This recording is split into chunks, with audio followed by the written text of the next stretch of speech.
Hi, everybody. Sorry about that little glitch at the beginning. Thank you so much for joining us. My name is Tricia Rose, and I am the director of CSREA at Brown University, which is the Center for the Study of Race and Ethnicity in America. And this is the Centering Race in the Humanities, Legacies, Interruptions, and Futures Roundtable discussion.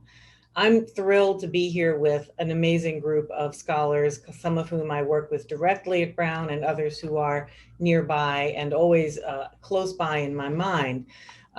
This event is part of a series of events that CSREA is generating called Race at the Center of the Humanities, that is generously funded as part of a larger grant from the Mellon Foundation that we've received, CSREA in conjunction with some other centers on race and ethnicity around the country, Chicago, Stanford, Yale, and Brown. I'm also really delighted to be having worked through these ideas and generated the structure and thinking for this event with my dear colleague, Amanda Anderson, who is the director of the Cogut Institute for the Humanities here at Brown. This is designed as a kind of an intellectual intervention and an institutional intervention. Part of the concept behind this event and the others that we're hoping to hold over the next few years is to really connect a kind of genealogy of ideas about the humanities to a genealogy of ideas about race, and how important these two things are in relationship to each other. These are not simply individual scholarly ideas, they are institutionally developed, reinforced, and challenged in various ways across quite a long period of time.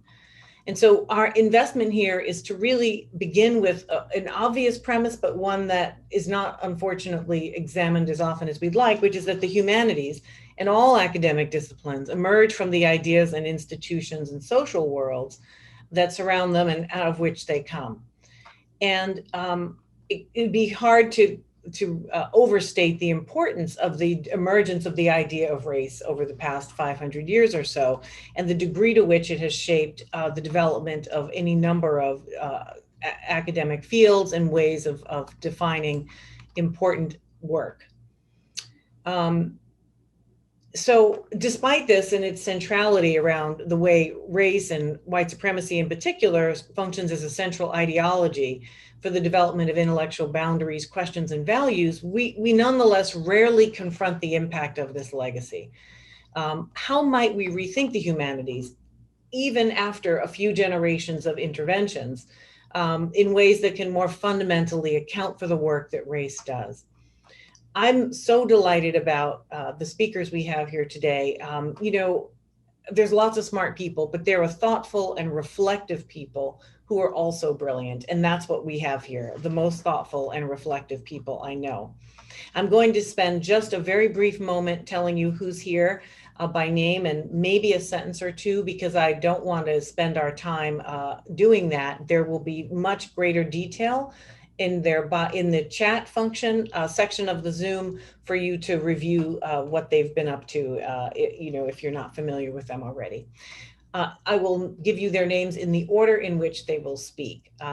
After Amanda speaks and makes a few opening remarks, our first speaker will be Dylan Rodríguez, who is a professor in the Department of Media and Cultural Studies at the University of California, Riverside. Dylan's thinking, writing, and teaching and activist labors address the complexity and normalized proliferation of historical regimes and logics of anti-Black and anti-colonial violence in the state, cultural, and social formations. Kathryn Lofton is a scholar of religion in American history who has written extensively about capitalism, popular culture, and the secular. Her earliest scholarly work examines the history of Protestant modernism and fundamentalism, and she's also the author of Oprah, The Gospel of an Icon, as well as Consuming Religion. Stephen Best is a professor of English at UC Berkeley and is the author of The Fugitive's Properties, Law and the Poetics of Possession, and None Like Us, Blackness, Belonging, and Aesthetic Life. His research explores the nexus between slavery and historiography, among other things. Farah Jasmine Griffin is chair of African American and African Diaspora Studies and the William B. Ransford Professor of English and Comparative Literature and African American Studies at Columbia University. She's also an affiliate at the Center for Jazz Studies and has published widely on race and gender, feminism, jazz, and cultural politics, and has a new book that I just began reading this week, which I'm enjoying so much, called Read Until You Understand: The Profound Wisdom of Black Life and Literature. Matthew Guttural is a professor of Africana Studies and American Studies and chair of the American Studies Department at Brown University. An historian of race and nation with a focus on the United States history from the Civil War to the present.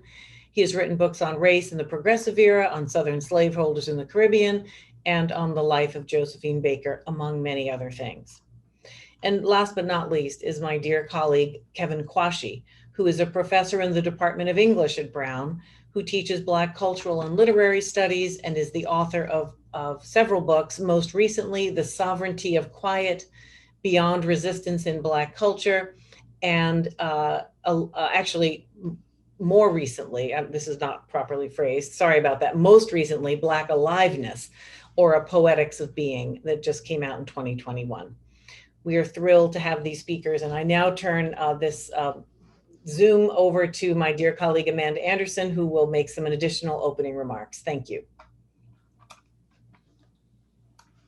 Thank you so much, Tricia. And I first want to thank Tricia for her extraordinary leadership on the topic of today's event. And I'm grateful for the opportunity and the push that her group has provided to begin to confront the legacies of the humanities disciplines with respect to the question of race. And I too want to welcome all of our panel speakers and discussants. I'm really looking forward to hearing everyone's reflections and to engaging in an exchange with the panel and the audience members. So I think one of the most important aspects of this partnership between the Cogut Institute for the Humanities and the Center for the Study of Race and Ethnicity in America is that it lights up the complexity of the institutional conditions under which the question of centering race in the humanities takes place. From one perspective, the humanities might be taken to refer to a set of well-recognized disciplines: English, philosophy, art history, English and American literature, classics, religion, and a needful analysis could be leveled at the ways in which they have historically failed to center race.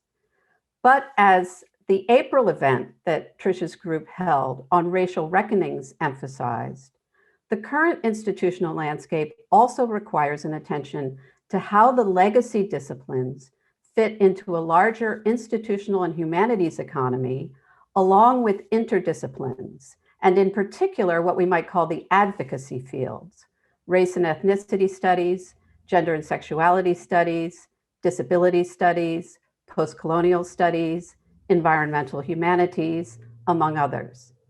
It is sometimes seen to be the case that the interdisciplines are where transformational energies come from. They essentially demand that something that was hitherto marginalized or occluded be centered.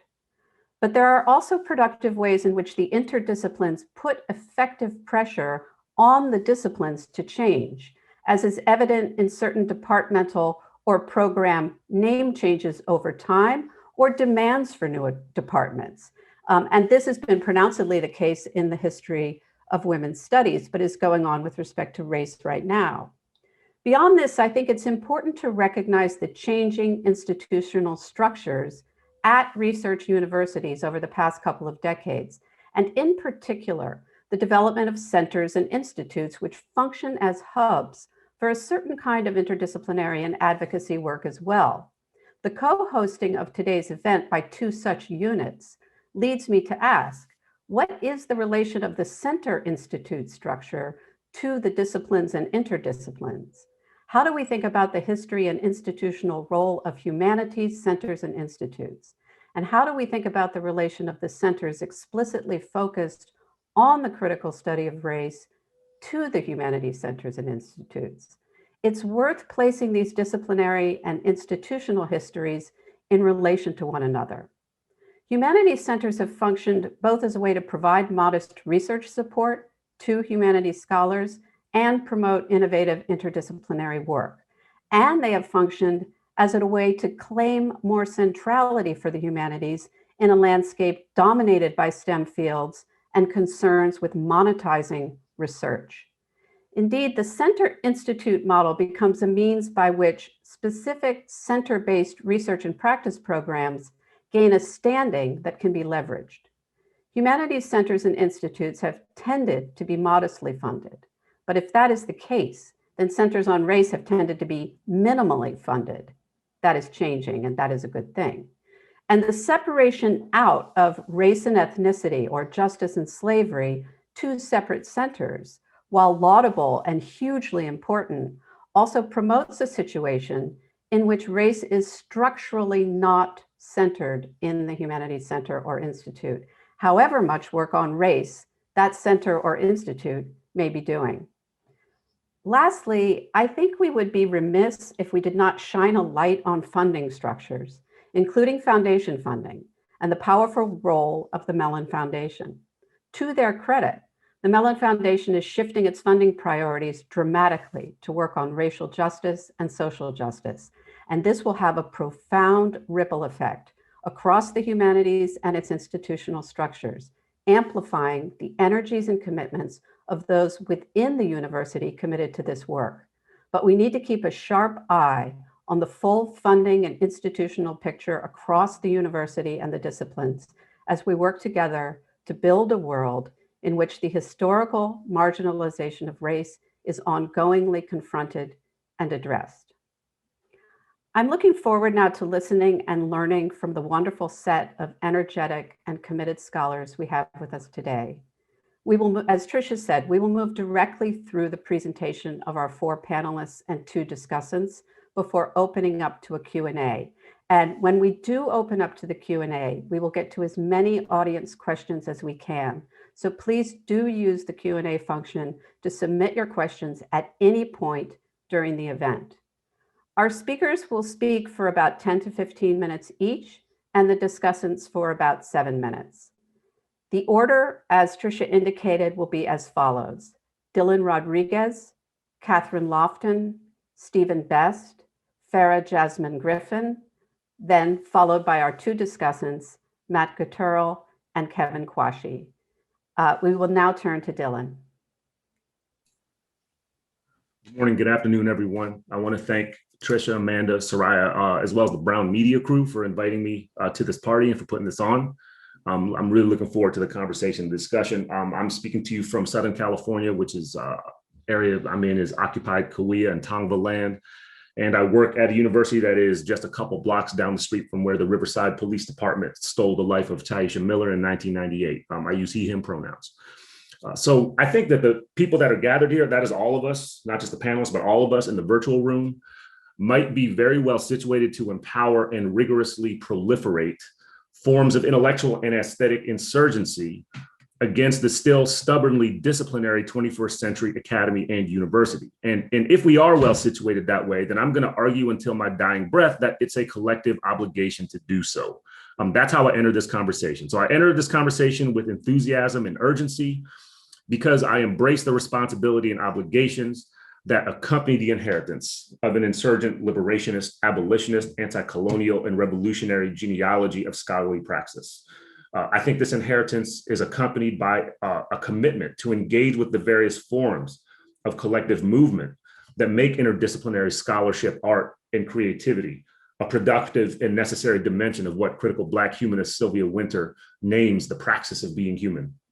That is an insurgent way of being that participates in while constantly overthrowing the genocidal, negating, and selectively liquidating violence, that is the targeted violence of canonical and disciplinary humanism. So not just militarized forms of force and colonization and chattel, we are also talking about the violence of humanism itself, especially as it's institutionalized by the modern and classical university. So by now it's almost trite to suggest that the present and future conditions of interdisciplinary, humanistic, scholarly, and artistic practices hinge on robust engagements, dialogues, and experimental projects across intellectual and creative spaces, practices, and communities, including the extra-academic. Yet it's also the case that we're undeniably in a historical moment that is a global temporality of abolitionist, Black radical feminist, and anti-colonial revolt that is seizing human praxis, and is therefore indelibly disrupting, reshaping, and perhaps correcting many academic and university-centered notions of the humanities. So just as I was taking over as president of the American Studies Association, I found myself in the position of initiating the Freedom Courses project, which is housed at the link that I just placed in the chat. So I encourage y'all just to peruse that, now if you want to ignore what I'm saying, you can just take a look at this. But I hope you'll take a look at it. I hope you all will use it in your classrooms, in your political education discussions. Check it out. But I want to take a minute to talk briefly about my opening contribution to this project as the first part of my comments today.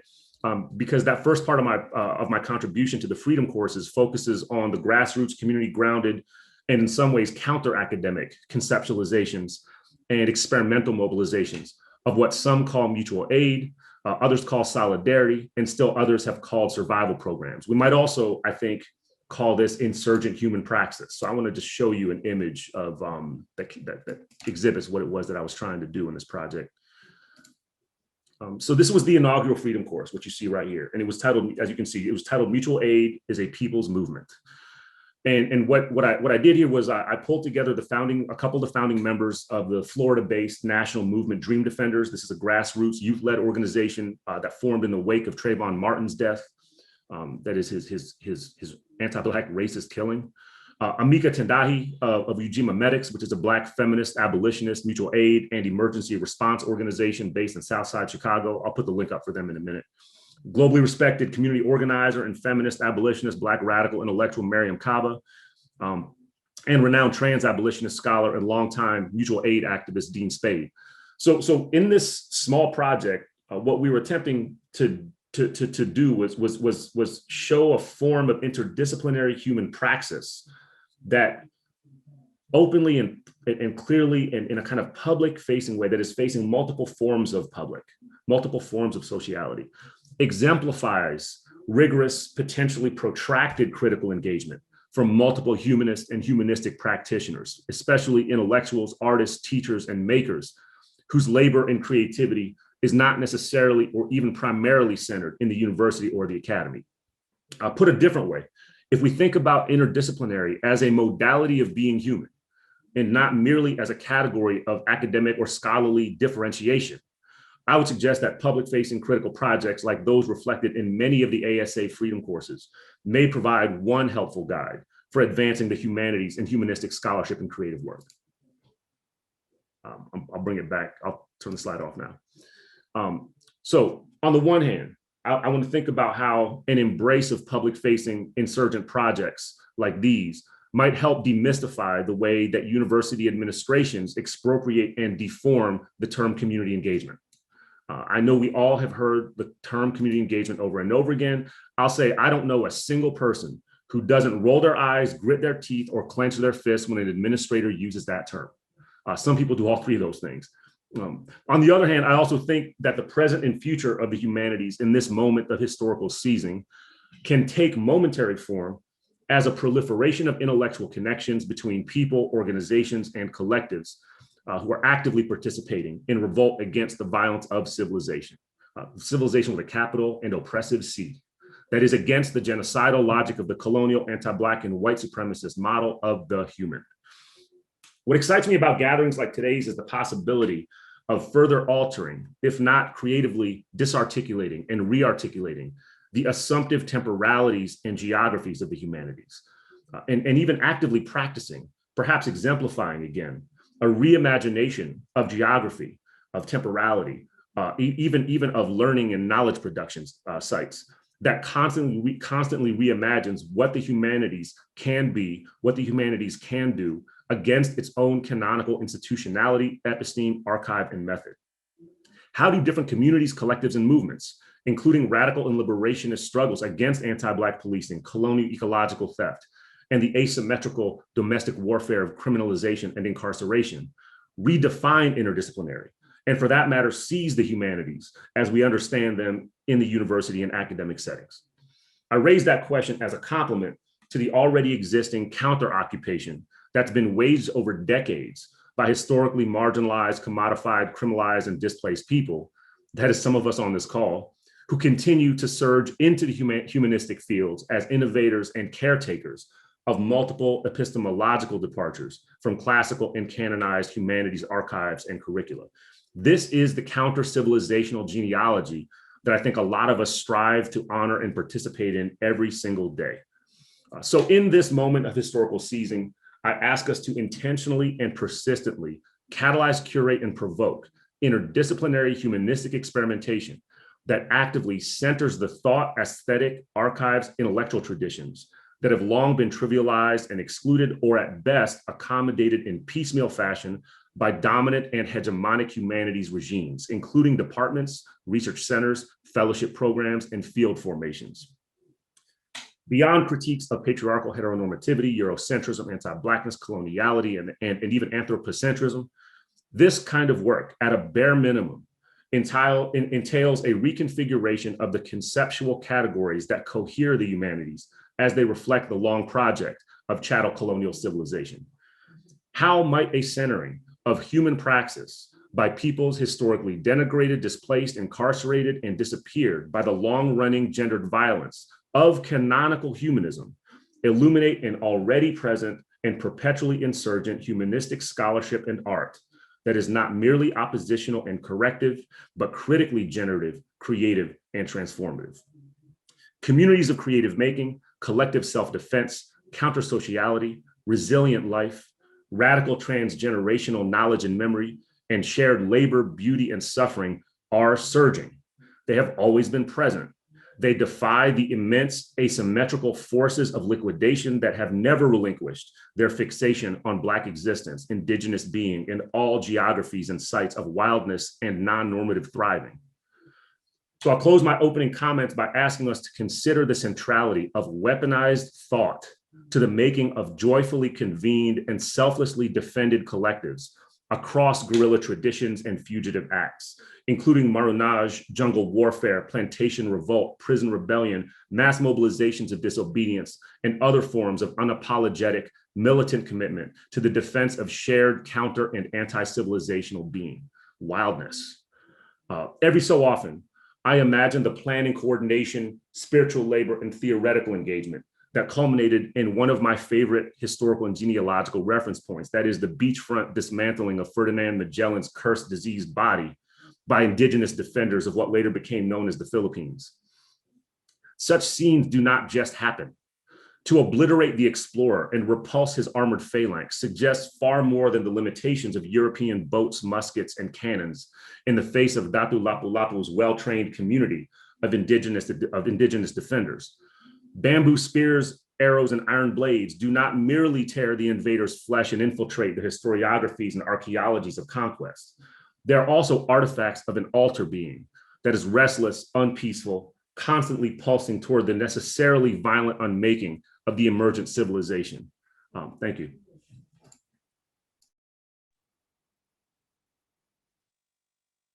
Wow, thank you, Dylan. The vocabulary you offer is already so alighting and in alignment with what I want to talk briefly about today. I just want to highlight the language of historical seizing, the centering of human praxis, and the incredibly potent image of Magellan's dismembering. I want to thank the whole Brown crew who have been so sensitive and thoughtful in creating this incredibly important event, very deep into the never-ending 2020. I'm honored to be on a panel with speakers and respondents who have taught me in their own work and professional bravery how to do such historical seizing. My very brief comment today focuses on naming the relationship between two of my present identities, namely that as a scholar of religion and as the current dean of the humanities at Yale. The first lesson a person learns about being scholarly is that it is a corrective relation. I'm a sophomore in a class at a secular university titled Earliest Christianities. The faculty member assigns each student the task of presenting an assigned text. I'm assigned 1 Corinthians. I begin my presentation dramatically, I think, saying, when St. Paul was struck down on the road to Damascus, the professor yelps, "Stop, that isn't right, try it again." I'm taken aback. I think maybe I mispronounced a word, so I begin again. When St. Paul was struck down on the road to Damascus, stop, no, try again. I'm shaking, I'm clutching these pages of notes I have written out, prepared for this presentation. I begin. When St. Paul? No. He slams his hand on the table. He wasn't a saint. Don't import theology into history. I had no idea what that meant. I ran through my remaining comments and finished with a little gurgle. He opened the discussion, the class moved forward, and I don't speak again, not just for that particular class, but for the rest of the quarter. In time, I would learn what he meant. I would learn about how every utterance related to the text referred to by many as the New Testament is easily exposing of the theology of the speaker.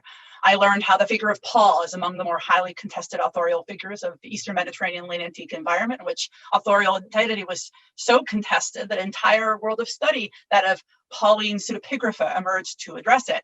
I learned that many scholars don't believe Paul converted so much as he experienced a revelation, if you call it that, that may or may not have led him to abandon Judaism. It might actually have just been he had a new sense that he was appointed by God to bring news of salvation to Gentiles, which may have been more a political project than a religious project. I would learn how to distinguish between political projects and religious projects, which is to distinguish them not at all.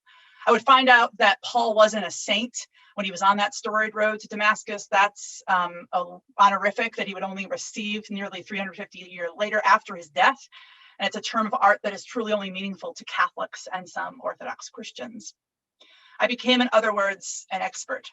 Not, I rush to say, an expert of early Christian writings, but a scholar of religion, a territory defined powerfully by the methods of philology and comparison inherent to the history of Orientalism. The major work of being a scholar of religion has always been demarcating our speech, that is the scholar of the New Testament or Quran, from their speech, the subjects of, those prone to, those invested differently in, we say, the New Testament or Quran. Policing these borders is not a hobby or a sidebar concern. It is the entire linguistic education that I receive that defines my expertise, my correction of your speech about a subject you may know about, but you're not licensed to correct it as I am. Alvin Goldman writes, expertise is the ability to do something for others in a certain domain which they could not do themselves. The racial history of what I've described is so familiar to everyone listening that it maybe doesn't need rehearsal. Who plays the Orientalist in this cast? Who plays the student? Which religious ideas get legitimated as theology and which do not? What languages and cultures are recognized as possessing information for the history of religions and which are rendered illegible by our specific technologies of scholarly track changes?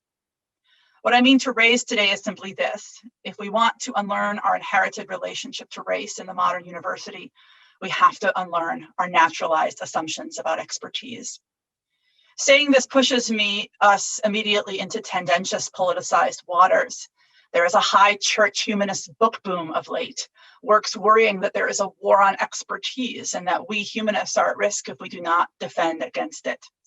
Gil Eyal in The Crisis of Expertise describes a landscape in which there's an unprecedented reliance on science and expertise on the one hand, coupled with increased skepticism and dismissal of scientific findings and expert opinion on the other.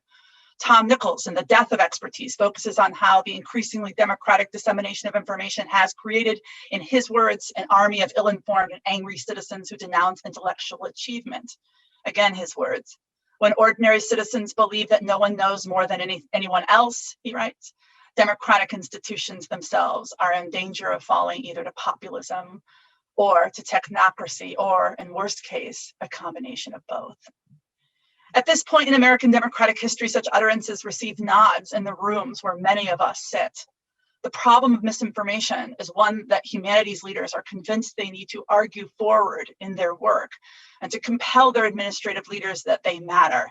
I myself have used the phrase, the humanities battles misinformation, to argue forward our sectarian endurance and the competitive capitalism of the modern university's nervousness around the sprawling antique strangeness of our divisional distinctions. There is a work for the humanities in the conjoined story of horizontal media access, technocratic power, and increased income inequality.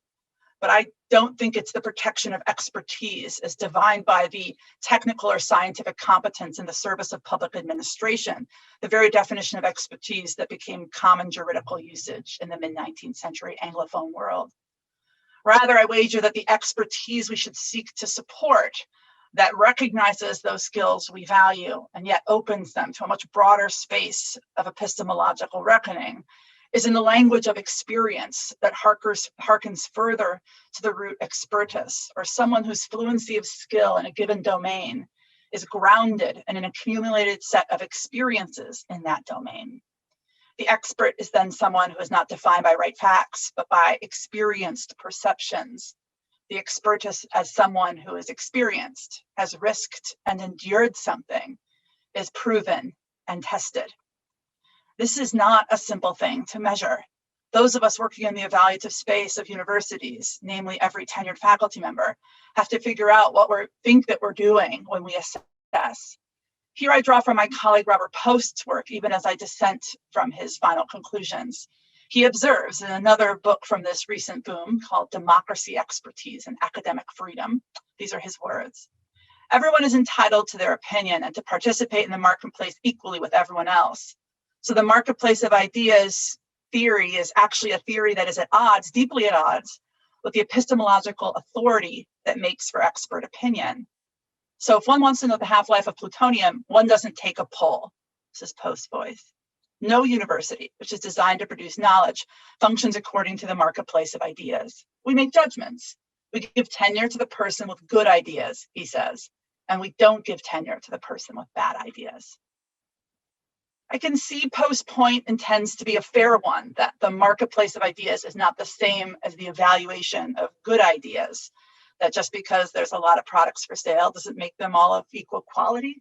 But his example, the half-life of plutonium, blares the strange commitment to facticity.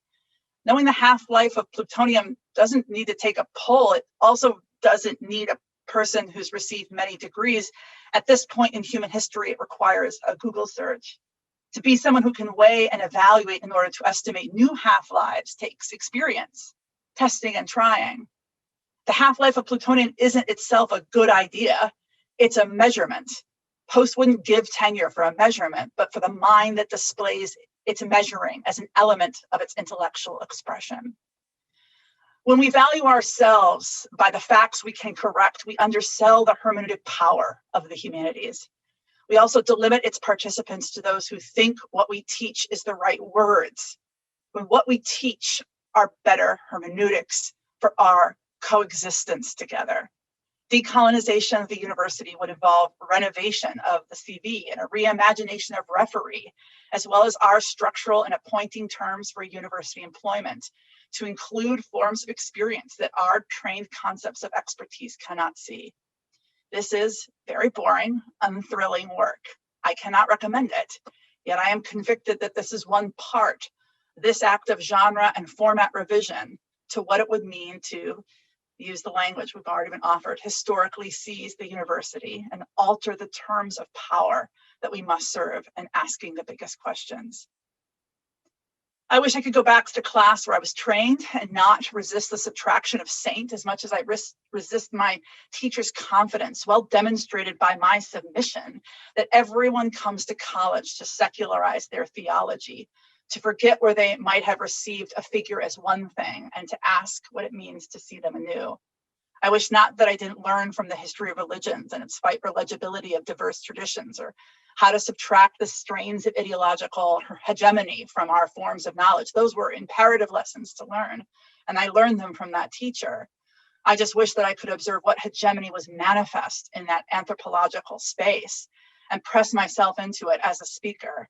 Then the apprentice silence that launched the preamble to hierarchical expertise, that upheld traditions of competency that are dependent on the hierarchization of power known as white supremacy. Thank you.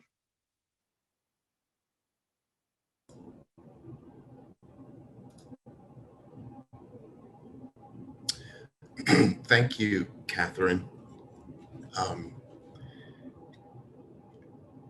I'm already, I have the benefit of hearing the first two speakers, so I'm already hearing the echoes, which I'm sure we will discuss during the Q&A. It's really great, the vocabulary that's emerging here around expertise and experience.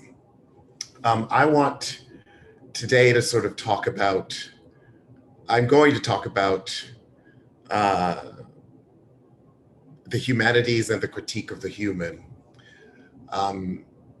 So we've convened to consider how humanities research in the institutional sites of the humanities departments, centers, professional organizations, foundations have historically often failed to center race, and how further, perhaps as a direct consequence, race has often served as interrupting the business of the humanities rather than integral to its workings.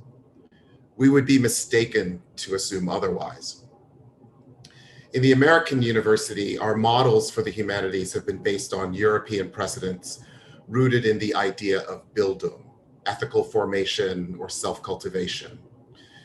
Herder, Goethe, Hegel, Kant, Schiller, Arnold all turned to Bildung as a model for how to sculpt ourselves once we could no longer look to divine grace or received institutional authority to do so.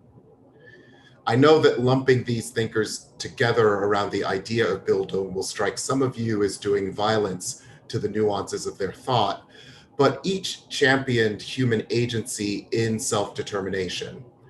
Call it Bildung, aesthetic education in the case of Schiller, or in the case of Arnold, criticism.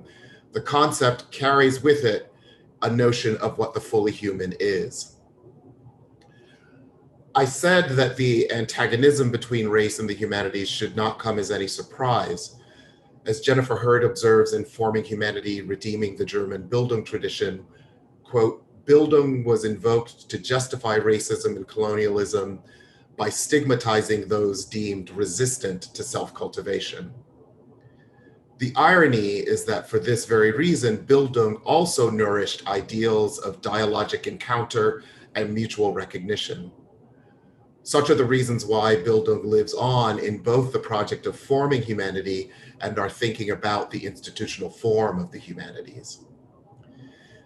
In recent reflections on the humanities, a concern with institutional survival or crisis has replaced scholarship on the human, or sort of taken a little bit of light away from scholarship on the human. I needn't reiterate why I use the term crisis here. The slashing of budgets, consolidation and elimination of humanities departments, diminished job prospects for humanities, PhDs, etc. The situation has engendered its own critical genre in books like Chris Newfield's The Great Mistake, How We Wrecked the Public Universities and How We Can Fix Them, or essays such as Kathy Carruth's Cutting the Subject, Trauma Theory and the Crisis of the Humanities. The question remains whether the humanities and humanities institutes can weather this crisis, can renew their project within the university without continuing to reflect to some degree on the category of the human at the core of the humanities and the work that the human continues to do. Here are the questions I would like us to consider this morning. Is not some basic sense of Bildung or self-cultivation baked into the structure of the university? Can we help our students to thrive without it? Can we ditch the model of Bildung? Can we imagine another basis for the institutional form of the humanities? And is there a non-redemptive project for the humanities? To answer these questions, I propose that we reflect on three recent moments in critical theory, moments in which scholarship on the human takes the form of a critique of the human as such.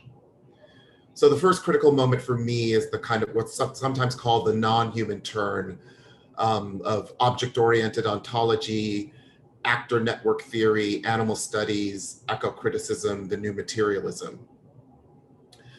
As Dana Luciano and Mel Chen write in their introduction to Queer and Humanisms, the human has unjustly dominated and unduly limited the horizon of critical thought, even in the work of structuralist and post-structuralist thinkers who sought to de-emphasize the centrality of human agency and intentionality. The work of post-structuralists, as just one example they give, the work of post-structuralists has been, as they put it, irredeemably anthropocentric insofar as they, the post-structuralists, privileged human epistemology over ontology, language over matter, representation over realism. That's the end of their quote. Decentering the human, which is imagined as a turning away from the demand for recognition, which within the circle of humanity is thought in this sort of discourse to be a liberatory gesture. But I suppose I want to ask, is it? And finally, can we make race integral to the humanities without this demand for recognition? The kind of second critical moment I kind of associate with a particular figure, the figure of Lee Edelman. Lee Edelman's No Future and the recent essay, which appeared in Dire Critics, Learning Nothing, Bad Education. And that essay, I think, is a theoretical statement for his forthcoming book, which also goes by the title Bad Education. So No Future argued that social relations that imagine an end to their structural antagonism in a tomorrow perpetually deferred invoke the future as a guarantee of meaning's realization. So in that sort of project, Edelman's argument is that we project that moment of closure onto the figure of the child. It's a familiar argument. But Edelman's work insists on enlarging the inhuman, all the subject positions stained with exclusion from the symbolic order, instead of demanding recognition as humans, that forever deferred moment of closure. That's the crux of his work. And that project continues in this essay, Learning Nothing, where the bad education question reads something as follows. Must teaching, he asks, necessarily affirm and conduce to the good of our survival? Can we imagine an education that would function instead as a leading out from whatever we think we are, even if that leading out is one that we could not survive? His questions are of a piece with those I ask in None Like Us, a book in which I very much wanted to ask about the we of Blackness, or the recovery of that we at the point of our violent origin in slavery. As I wrote in that book, whatever Blackness or Black culture is, it cannot be indexed to a we, or if it is, that we can only be structured by and given in its own negation and refusal.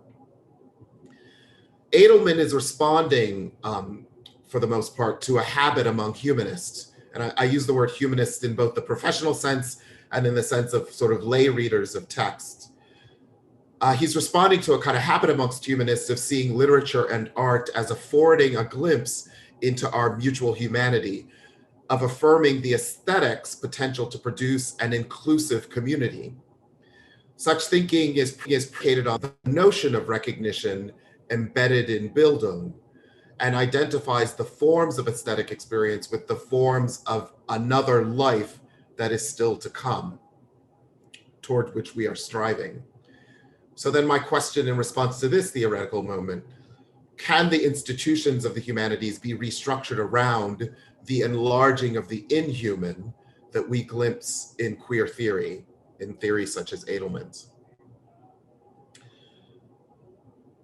And this moment in queer theory sort of leads me then to the third critical moment that I would like us to consider, the critical moment that goes by the name Afro-pessimism. The idea at the core of Afro-pessimism is that Blackness is the antithesis of the human. As a theory, Afro-pessimism claims that the world's non-Black oppressed imagine and enact their struggles for liberation implicitly and or explicitly on the freedom not to be Black. As Frank Wilderson writes in his book, Afro-Pessimism, quote, Blacks give even the most degraded position a sense of human possibility because we are the locus of human impossibility. Whatever grace others may fall from, they will never be Black. This is a comforting thought, the flame of human warmth, end of quote. Wilderson's Afro-pessimism reads very much like a Bildungsroman, a tale of social progress, a meta-narrative of secular conversion in which Frank, the narrator, becomes Wilderson, the professor and Afro-pessimist theorist. How and where the text achieves closure, therefore, holds significance, both for the narrator's conversion and for the theory of Afro-pessimism itself. Near the end of Afro-pessimism, as Wilderson dines, in a scene in which Wilderson dines with his mother on the California coast, the following conversation unfolds. Wilderson's mom sighed, quote, "I don't see how Afro-pessimism can help these Black children become good citizens. What can it do to get Black people from point A to point B? What's the use of Afro-pessimism? What practical use does it have?" she asks. Wilderson, "It makes us worthy of our suffering." His mom, "How's suffering going to make a good citizen?" Then Frank, the narrator, sort of intervenes and tells us, the reader, "I told Mom that it was common for people to feel like they'd been mugged by Afro-pessimism." Then Wilderson, the speaker returns, says to his mother, "That's why most people don't take the time to understand it," I said. "They're too afraid." Mom, "Afraid of what?"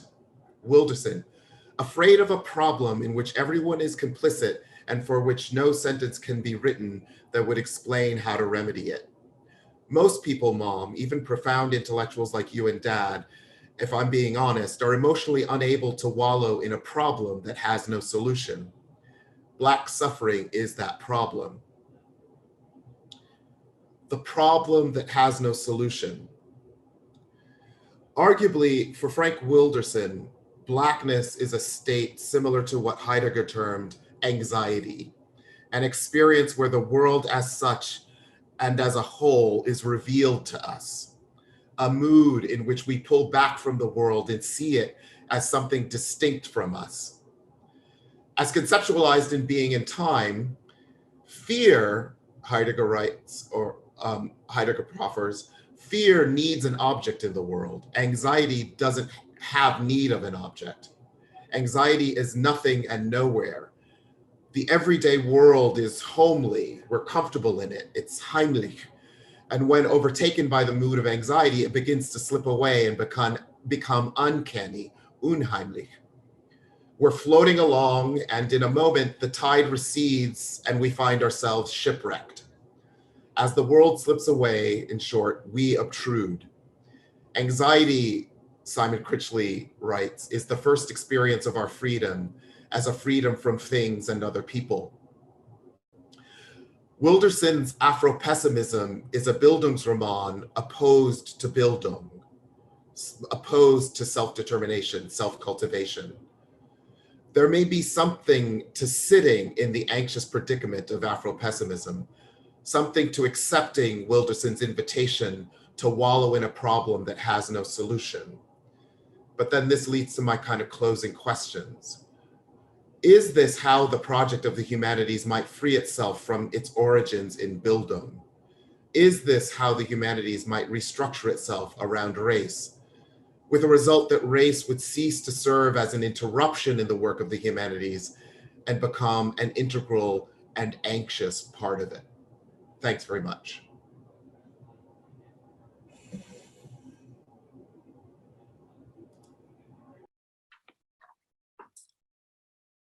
Good afternoon. I want to join my fellow panelists in thanking the organizers for bringing us together, and also in thanking them for their generosity and flexibility in organizing this event. I also want to thank my fellow panelists and really express my deep admiration for your work, but also for your comments today, from which I'm already learning and furiously taking notes about them. I think my comments will depart a bit in that I'm going to focus a little bit on something a little more mundane, and focus on the specific kind of intellectual and disciplinary histories that lead us to where we are, to having this discussion about the failures to center race. Both the humanities, and here I'm including also the humanistic social sciences, at various points in their trajectories have failed to center race, and too often with quite dire consequences. I think a survey of our own individual institutions would go a long way in helping us understand this. And I've recently encouraged my own institution to undertake just such a project, especially in the current context where we are reconsidering things like public art, statues, and other forms of memorials on campus, as well as our efforts following Brown, which pioneered in this, to document and explore the history of the university's relationship to slavery. I've encouraged a kind of university-wide, institutional-wide, collective, perhaps intellectual history of our university and of our departments. A brief survey of the humanistic social sciences on our own campus, especially anthropology, history, sociology, is actually quite revealing. Anthropology, for instance, was the home to Franz Boas and other pioneering anthropologists whose work drew lasting distinctions between race and culture and helped to inform what came to be known as African American and African diaspora studies. On the other hand, our history department is famous also for the Dunning School of Historical Thought that argued that Reconstruction was largely a failure because of Black suffrage, and that Republican governments in the South, which relied on the Black vote, were corrupt and oppressive. Many years later, decades later, Columbia's Eric Foner, that department, would challenge this perspective largely by resurrecting Du Bois's Black Reconstruction. Foner wrote, and I quote, that the traditional or Dunning School of Reconstruction was not just an interpretation of history, it was part of the edifice of the Jim Crow system. It was an explanation for and a justification for taking the rights to vote away from Black people on the grounds that they completely abused it during Reconstruction. It was a justification for the white South resisting outside efforts in changing race relations because of worry of having another Reconstruction. All of the alleged horrors of Reconstruction helped to freeze the minds of the white South in resistance to any change whatsoever. And not in a not so disguised way, we are experiencing something similar today. Recently, the brilliant sociologist and Brown graduate Corita Brown has pointed out the ways that graduates of Columbia University's Department of Sociology helped to provide intellectual justification for substandard Jim Crow education. She highlights Franklin Giddings, the first full professor and chair of sociology at Columbia University, who theorized consciousness of kind, which crudely we might think of as birds of a feather flock together. Advocating racial separatism, and his student, Thomas Jesse Jones, who taught at Hampton University, where he joined a mission of educating newly freed Blacks to meet the requirements of second-class citizenship. Of course, while this was the case at Columbia, things were quite different at the University of Chicago, for instance. The sociology department at Chicago had a very different relationship with the South Side than Columbia's department had with its predominantly Black neighborhood. Harlem, University of Chicago, producing a number of groundbreaking and canonical studies of the South Side, and Columbia producing very few of Harlem. But this is why I think institutional histories are so necessary. And of course, now sociology as a discipline is undergoing its own reckoning. And at the urging of scholars like Alden Morris, Corita Brown, Jose Itzigson, are reconsidering Du Bois as central to the discipline and Du Bois's theorizing and critiques of race and racism. Now, while the humanities adjacent social sciences did include analyses of racial dynamics, the humanities, as we more conventionally understand them, can best be measured by what they ignore. what they leave out. What is included is what is valued, what is considered the best that human have produced and thought. At Columbia, we still have the core curriculum, for instance. There is literary humanities, contemporary civilization, art humanities, music humanities. The core is often the subject of student protests and has been called a white supremacist project itself. Over the years, it's been revised to include women like Jane Austen and Virginia Woolf, and most recently, a Black woman, Toni Morrison. Music humanities now includes Duke Ellington, and only recently art humanities has been revised to include artists like Bearden or Basquiat. The additions are welcome and necessary, but beg the question of what does it mean to have an additive approach? Is that transformative at all? I would say not often, because instead the additive approach highlights the way that the added texts adhere to the logics of the larger project, rather than point out the ways that these texts might question and disrupt them. In contrast, if race were central to the project, then it would radically revise the way we read all of the texts and demonstrate the birth of modern concepts of race and how that concept shapes our understanding of what we think of as Western civilization, a concept that is a kind of modern concept in and of itself, right? It comes alongside conceptions of race. Periodically, some departments at Columbia and throughout the academy reconsider the place of race in their own curriculum and in the scholarly production of their faculty. I spent time on disciplines because universities organize knowledge according to disciplinary expertise housed in departments. Black studies, of course, disrupts this organization of knowledge, as it has always been interdisciplinary or multidisciplinary, even though arguments have been made to consider it a discipline in and of itself. The interdisciplinary or multidisciplinary nature of the Black Studies project was a reason given for its not having departmental status at Columbia until recently, almost 30 to 50 years after many of our peers departmentalized. Nationally, there are roughly 3 moments, and this is a crude periodization, but for our purposes, 3 moments in the history of the institutionalization of Black, African American, Africana, African diaspora studies in the mainstream academy. Roughly, these are the late 60s during the Black Power movement, the early 90s, specifically following Harvard's investment in its own department under the leadership of Henry Louis Gates, and more recently from about 2010 or so until today.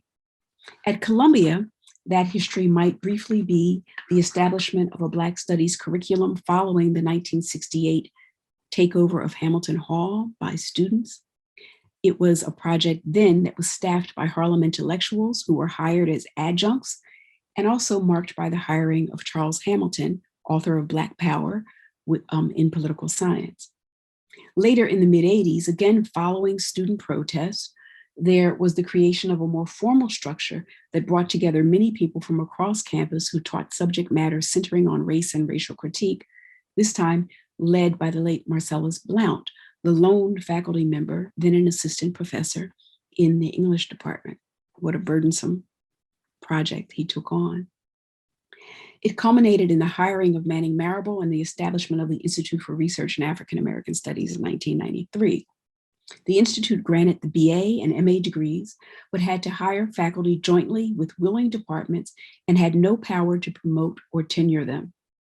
For years, the university turned down the Institute's request for departmentalization because interdisciplinary enterprises like Black Studies, Women's Studies, Ethnic Studies were housed in institutes and centers, not in departments. The Institute formation provided a degree of intellectual freedom and independence to pursue Black studies and the opportunity to collaborate across disciplines, but it allowed no autonomy in hiring and tenure, and no real institutional decision-making power. That power still resides in departments. Institutions and centers are locations where critiques of the disciplines, especially their failure to center race, and I would say gender, sexuality, ethnicity, and to offer, the institutes offer generative alternatives to the department's ways of organizing knowledge. However, in 2017 and 2018, the Institute was allowed the opportunity to move forward a proposal and was fully granted departmental status in December 2019. We now find ourselves at a point of trying to do what the description of this roundtable says, prepare and promote new futures. We do so at a moment of drastic change for the academy, for higher education, and for the humanities in general.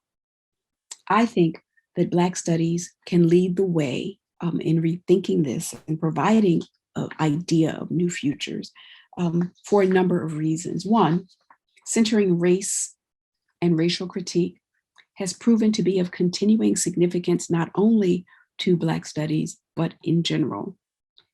It is as necessary now as ever. And while political science departments, for instance, debated whether or not the rise of Trumpism in the United States was an aberration, students and scholars of Black studies, while they may have been taken aback by this, were not surprised entirely, because it is our understanding that this political and cultural strain is endemic to the nation, indeed endemic to the West, and that investments in whiteness and white supremacy have always offered the greatest threats, not only to our lives, but to the very project of democracy itself. The interdisciplinary nature of Black studies demonstrates just how narrow our understanding and sense of expertise is when it comes to understanding and seeking explanation for the way our world functions. And here I resonate with Katie's notion of expertise as being narrowing, and have greatly appreciate the way that she has encouraged us to transfer our understanding of what expertise is in terms of the relationship to experiences. Thank you, Katie, for that. In closing, I think one of our challenges is, one, having a clear-eyed view of the academy and where it is headed. This, I think, will help prevent us from merely trying to replicate that which has guaranteed kind of sustainability in the past, but certainly will not do so in the future. It requires creativity and vision and innovation on our part. Two, taking advantage of opportunities to solidify resources for faculty and students wherever they are available. And three, this is the administrator in me here, is seeking a kind of sustainability in actually endowments for our units, for our departments, for our centers, and for our institutes as well. So we can discuss this later. I'll stop there, and I look forward to the conversation.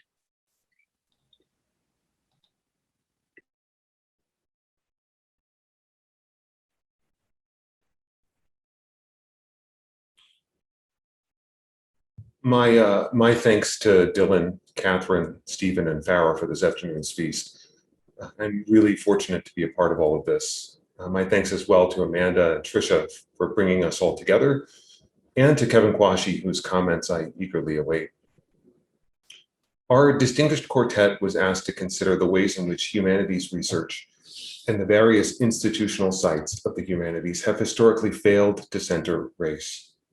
What was meant by this is that the humanities research we know, and the departments, programs, and centers that have fostered this research, have historically constituted white supremacy, either explicitly through erasure and neglect and resistance to anything new, or otherwise. Interruptions to this pattern, Amanda and Tricia wrote in their charge, were few, brief, and hardly transformative. Things are no different today. Black studies and ethnic studies, insurgent interdisciplines with radical intellectual promise, are starved for resources. Cognate programs, gender studies, queer studies, are stuck in the same position. The big cornerstone departments, history, English, economics, sociology, political science, have become field-locked. Funding structures, as Amanda said in her opening, seem to inevitably resegregate work on race from the core of the humanities. It is still quite possible today for faculty in the humanities to take up work with no consideration of race at all, to cagely position their written work as in a different area or just as something unique, and by doing so, to shore up white supremacy once again, through erasure and neglect, if not through outright support. So now what, and where do we go from here? Maybe, as I think all four panelists suggests, the study of race should be everywhere, in every field and subfield, so that we all own it together. What is Shakespeare without race? What is the progressive era without race? What is culture without race?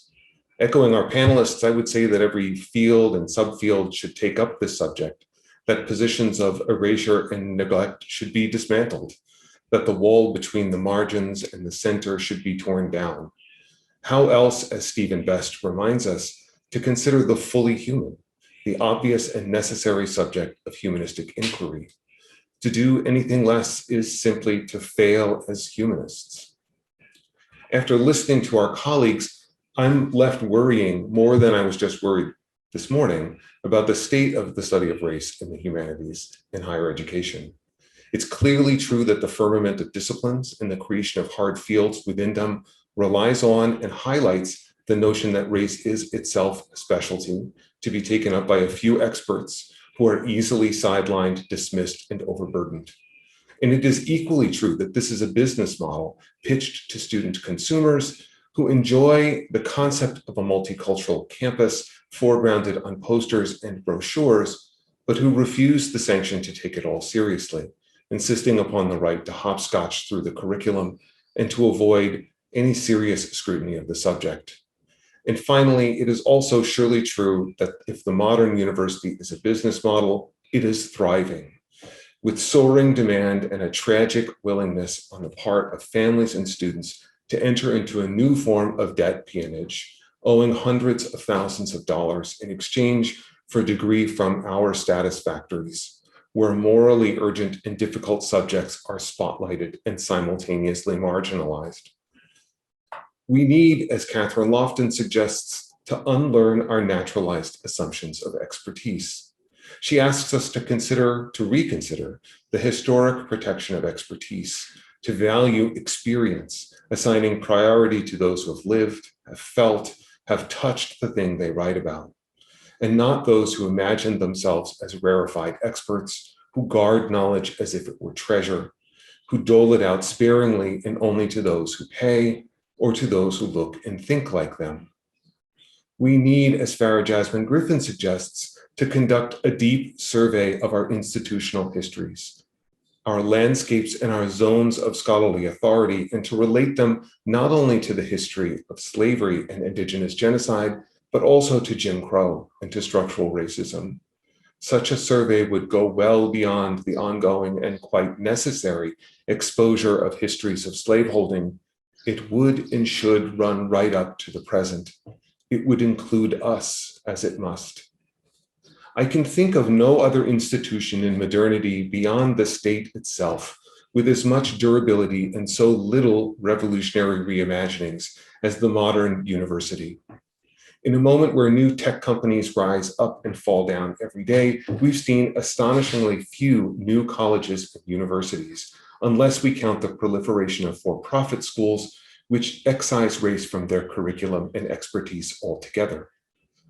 The noble exception being the Freedom Courses project that Dylan shared with us, along with the various parallel curriculums created by our students and colleagues that steal resources from the university, that foster 1,000 undercommons for us all. And that brings those solidarities into light. This seizing of the university, as Lofton calls it, demands the courage to take up the banal, the revision of the CV, the formulation of new policy, and the heroic, the rejection and retrofitting of privilege and authority itself. More of that, please, I say. More things like the Freedom Courses Project, more risky ventures ribboned with revolutionary potentials, more weeknight study groups, more insurgencies, as Dylan calls them, insurgencies everywhere. Let's fund those. Let's put those on the brochures. Let's recruit students who want to do that work, who want to be at a place where this work is inescapable. Dylan asked for an embrace of these projects and of our institutional unmaking, and we should theorize and render in practical terms for the center of the modern university what that embrace would look like, and we should do so quickly and without fear. Despite our dystopian context, I see powerful reasons to be optimistic, to hope, to dream of something better. Just yesterday, historian Taya Miles published All That She Carried, an extraordinary story of a single material object, a small satchel stitched with words of wisdom, passed down through multiple generations of a single Black family. The work is extraordinary, breathtaking, reorienting, and everyone should read it. How does a single thing, a tiny faded piece of fabric, express so much of human history? The book now sits atop an enormous pile of work that I simply must read, not only because it is important to my teaching and research, but because reading is a form of witnessing, an acknowledgement of the fully human we have previously ignored or set aside. We are in the midst of so much humanistic research on the subject of race that our bookshelves are groaning, our nightstands overflowing, our minds exploding, and we are infinitely better and more human when we bring it within ourselves and make it the central narrative arc of the self.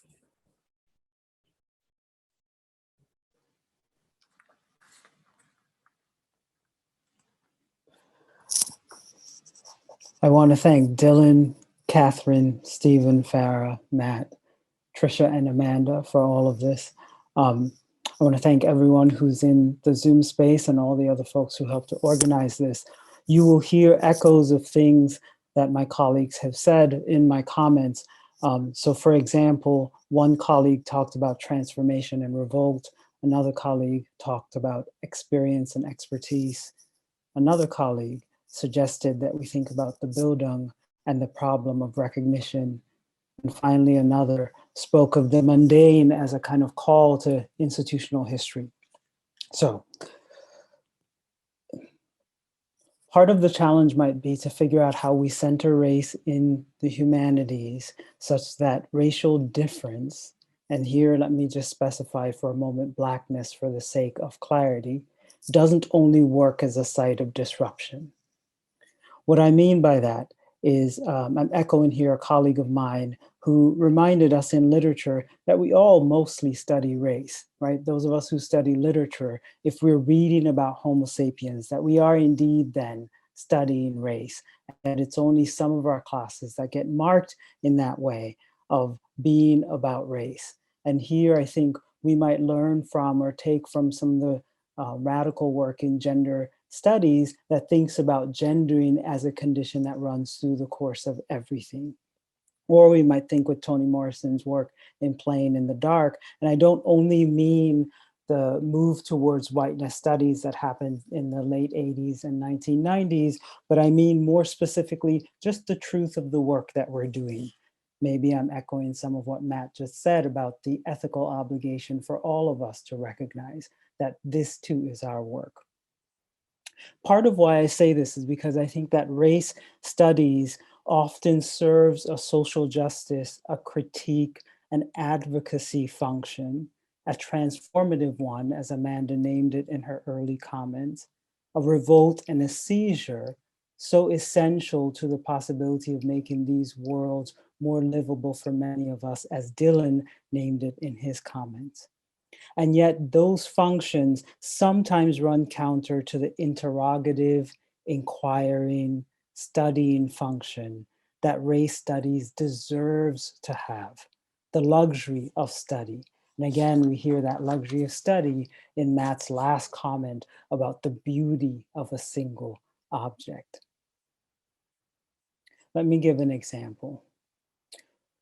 there's a way in which sometimes, and here I'm thinking back to a brief exchange I had with Amanda in an English department event, that sometimes when our syllabi rely on normative and historicizing frames, what happens is that work by folks of color or works by women or people who are gender non-binary, et cetera, work by what we might call marginalized folks comes after the normative dominant idea has been established.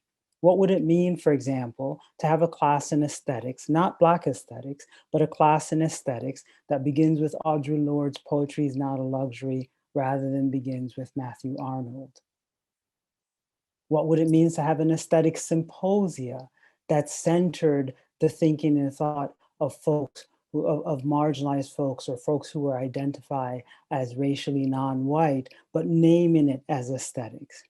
A symposia on gardens that highlights the work and thinking of enslaved Black and Indigenous folks, those cultivation practices.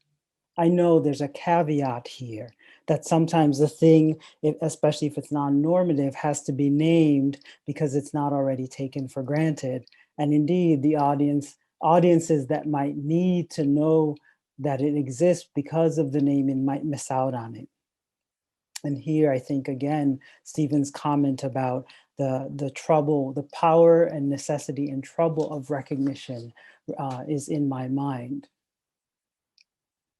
Indeed, I think so much of Stephen's work in None Like Us, where he talks about the cult of voice and death, which is a caution for the ways in which we instantiate Black studies as performing a certain kind of function that in a way becomes normative in and of itself, right? That Blackness becomes the specter that is supposed to transform all of us, which means then that Blackness is evacuated of meaning from which those of us, for example, who are Black can live there because it's an ideation, right? It's an idiom rather than a habitat that one can live their graceful life through. Or, as I mentioned, grace, I think about the attention at the level of a sentence that Farah Griffin is doing in her forthcoming book, the way in which she spends time with sentences from Toni Morrison and James Baldwin, mining them, or what Matt just said again about the power of a single thing. Part of what I'm trying to suggest in this brief response is that I think humanities centers would need both and more. I think they would need the kind of explicitly transformative, explicitly breaking, the work that names specifically race, that puts race and different at its center, and would also need elegantly poised humanist studies, which just assumes that history's violence be damned, that the category of the human belongs to those of us who are Black and queer and Indigenous and fat and disabled and poor. That the category of the human belongs to those of us with experience, as Kathryn means it. And that we can say and think the human and mean us. And again, I think the caveat, maybe the problem is one of institutionality, that institutionality relies on certain praxes of recognition, being able to trace something, being able to record it, being able to call us together by virtue of the names that we recognize and call us into formation. And so maybe the radical work of humanities centers that wants to think about centering race is to figure out how to do that, how to then break that form so as to do something else where the centering of race can happen almost without the need to acknowledge or say the name race. What would it mean again if a humanities center hosted a symposia on gardens? And what we had was Jamaica Kincaid talking about gardens. And we had work from Indigenous communities, and we had work from the history of slavery that tracked the ways in which people thought about the cultivation of flowers and plants for both aesthetic purposes, for medicinal purposes, for other kinds of social uses. What would that look like? I think that's the challenge that before us, how we reckon with both these urgent political and social needs at the same time that we honor what I think studying demands of all of us, which is the freedom to be wild in the studying of the thing, rather than be trapped, than only to be trapped by the ways in which we've been marked and named and misnamed into certain terrible legacies of recognition. Thank you.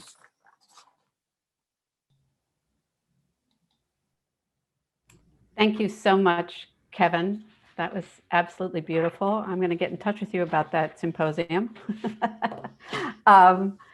So first of all, I just want to thank everybody for an amazing set of talks and responses. Let me just remind everybody what we're going to do now. I think Tricia and I will probably each ask a question and invite a little interpanel discussion. And then we will move to audience questions, and Tricia's going to moderate that part of the program. So again, I want to remind people to please send your questions now to the Q&A, because in order for us to get to as many as we can, it's most helpful if you get them in as early as possible. I think I'll just start first of all with a couple of comments. You know, I was just struck, and I think both Matt and Kevin captured wonderfully the wonderful constellation of kind of offerings that we had here, and the ways in which the talks resonated with one another, but were in interesting tension.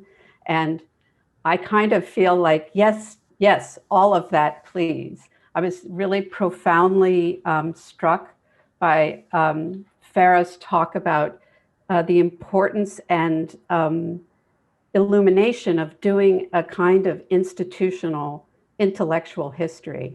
I think that's a really wonderful proposition, and I think it could really advance the kind of work that Tricia's group is prompting us all to think really, really hard about. I was also very much struck by the close attention to both, on the one hand, the question of study, you know, of sort of familiar but like life-sustaining practices within the humanistic disciplines. And on the other hand, the strong call to move beyond the walls of the academy, to engage in extramural work, and to engage in public-facing work, or what is often spoken of in terms of the importance of co-created research. And that was particularly pronounced in Dylan's inspiring talk. And I guess, you know, one thought I had too about Katie's talk is that actually it seems to me, I'm in full agreement with your argument, but it seems to me that historically, the humanities have actually been more associated with experience than expertise. And, you know, and here I would recur to Stephen's emphasis on Bildung, but that if what the humanities was seen to most promote was self-cultivation and Bildung, that did sit at that was in a sort of an orthogonal relation to expertise, which was located in the sciences. So I think there's lots of ways in which we in the humanities sector have been forced to adopt the lexicon of other divisions of the university. I even think research is not the best word for us. Inquiry always sounded better to me. But I was just really struck by that. I was just struck by the ways in which all of the talks kind of took up in a profoundly reflective and transformative way key concerns and commitments of the humanities generally. So I'll just say that. I think I'm kind of really, I guess that's my question. And I think Tricia and I are both going to try to focus questions on, you know, and not have everybody answer every question, because that would just be too time consuming. But I'm really interested on this notion of the non-redemptive versus the redemptive. So I'm going to kind of, I mean, I took, you know, Stephen to be emphasizing the non-redemptive. And I guess I would say that, you know, there was a sort of strong, and I don't think Dylan used the word, but I think there was a strong kind of call to a form of redemptive collective activity in Dylan's talk. So I just wonder if you know, the two of you could kind of speak to how you heard the others talk, something like that. Maybe we start with Stephen.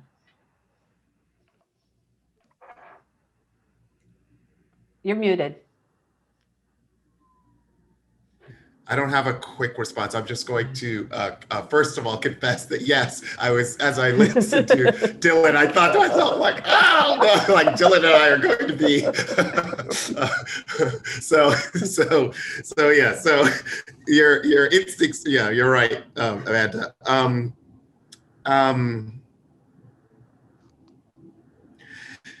Yeah, I don't really have, I don't have a set answer except to sort of think that, yeah, but, you know, as I listened to Dylan, I kept thinking about, you know, I wrote down a number of Dylan's counter-civilizational genealogy, the thinking of the interdisciplinary as a modality of being human. And I just try, I noted those phrases because I want to figure out how, I love the idea of the interdisciplinary as a modality of being human, and I want to figure out how to kind of think with Dylan in that regard.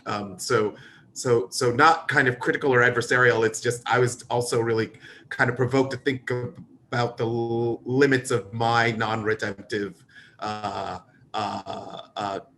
Dylan really sort of forced me to kind of think about the limits of my own kind of, I don't know, non-redemptive sort of ethical sort of posture in my comments. Yeah, I mean, I think you're both profoundly focused on a way of being, and a way of being in difficulty, but there's a slightly different, yeah. slightly different emphasis. I don't know if you want to add anything, Dylan. I'm just glad that Stephen didn't go in on me because I wasn't ready for that. And I would have just had to say, yes, I agree. I'm totally wrong. No, I'm kind of serious too. But my real response is this, which is, I would just gently and collegially in a comradely way say, I appreciate that. I appreciate the way you pose the question, Amanda. And there's something about the modality of the redemptive gesture and redemptive rhetorics that I think happen and produce and create shit all the time within the very places and moments in which people wallow, as Stephen put it in referencing Frank's work in Afropessimism, the Afropessimist critique more generally, right? Like there's stuff that happens in that wallowing that feels like that. It feels like gestures toward the redemptive. However, what I'll say is that most of my work, even though it may kind of emanate that kind of redemptive quality to it, or even that desire, right?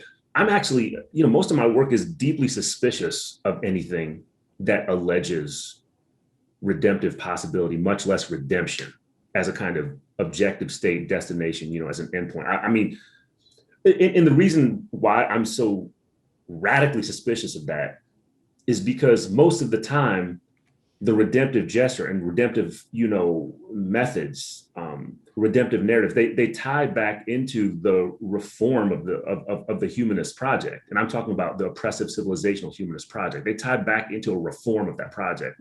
And the reform is what creates the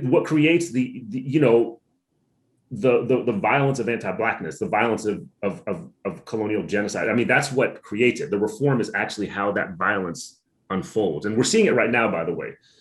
That's part of what marks the urgency of my comments to y'all is that, what's happening, especially at university and college and higher education sites right now, are administrative reformist responses to surging revolts against police power that are attempting to reconfigure, campus police presence in such a way that re-legitimates police violence, the possibility and presence of police violence.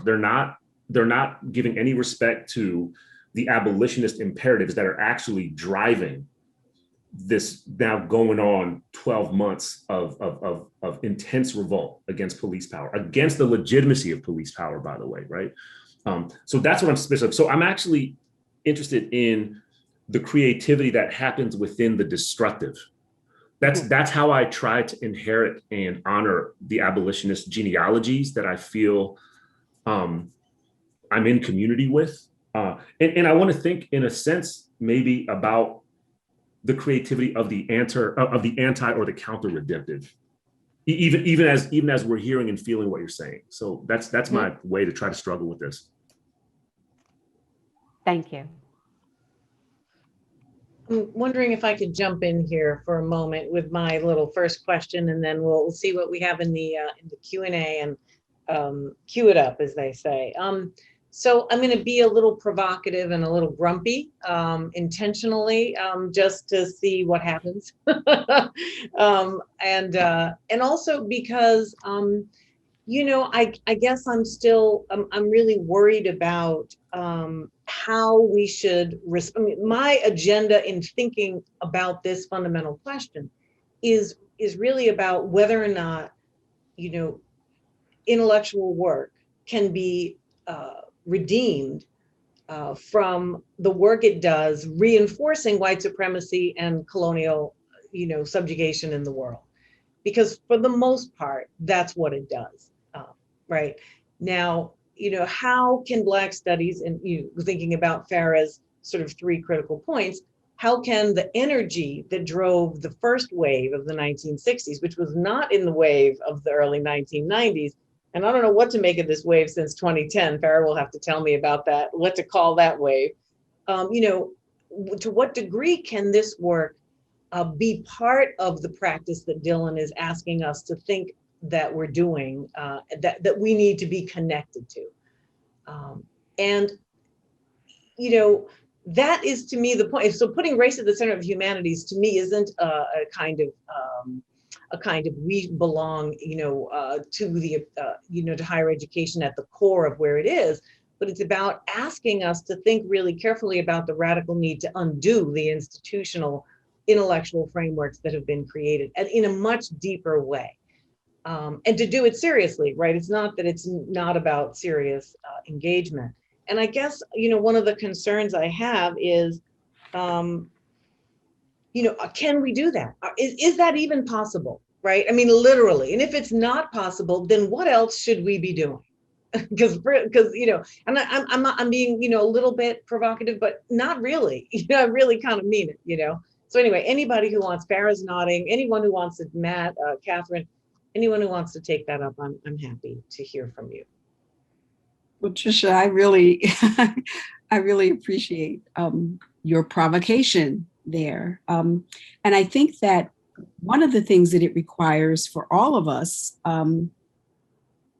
is a serious, even within Black studies, a serious discussion. I was talking about the kind of intellectual histories of the various institutional formations of the discipline, but we need to do that within Black studies too.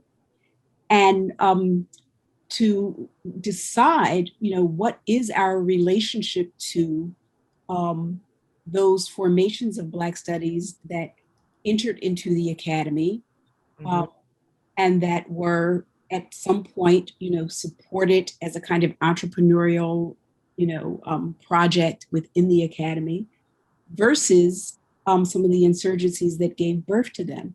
And I think that what it might require, and moments like this are moments where, you know, we are most challenged. I think what it might require us to come to terms with is that there's a difference between our intellectual traditions, our intellectual formations, the places where intellectual work gets done, the kinds of intellectual work that gets done, and the academy. The academy has been one site of that for us, right? But it has not been the only site. And I think it's moments like this where there are challenges, the academy as a site that is actually producing knowledges about race that are most interesting, most innovative, most useful. In the 90s, I think there is a kind of, and even up through now, there is a hegemony of the academic as the kind of intellectual model. So much so that people who never would have thought of themselves becoming academics came into the academy because it provides a certain kind of sustainability, a certain kind of status, you know, health benefits, whatever. versus what comes out of, where so much of our intellectual project has been housed, what actually comes out of social movements, right? What kinds of formations, what kinds of works, what kinds of books, what kinds of study come out of those movements, and what is the relationship? Can there be a relationship between the two of them? And I want to follow up on something that Kevin said also, and it was in one version of my remarks, but somehow I read over it, is that I do think that Black studies, in terms of thinking about a way forward, has been a place both where we have been engaged in a kind of engaged scholarship and engaged thinking with the world outside of the academy, but that it has also provided a space for that kind of sustained study, appreciation, close reading, that I don't think those two things have been necessarily or need to be antithetical. And in the perfect world, I think we all should have access to the pleasures that Kevin raised for us.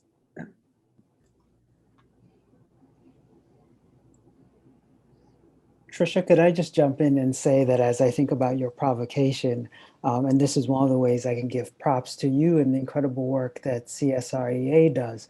Part of your signature line, Tricia, is the phrase joy and justice. And I commented to you before how much I love that phrase, but I'm not going to talk about that comment. Instead, I'm going to talk about the way in which I see the work that your center tries to do as being a manifestation of a commitment towards justice, so that it has an orientation towards the kind of radical world and state breaking possibilities, right? That the center is indeed trying to break beyond its organizational and institutional relationship to the normative university that is Brown on one hand, and it also has a deep commitment to the kind of pleasure-filled, let's call them non-redemptive, because I actually like that quality of it, the way in which, right, certain flowers are in and of themselves non-redemptive or non-productive necessarily, that they exist in another way to touch another part of the thing. And I think that's your center tries to do that work.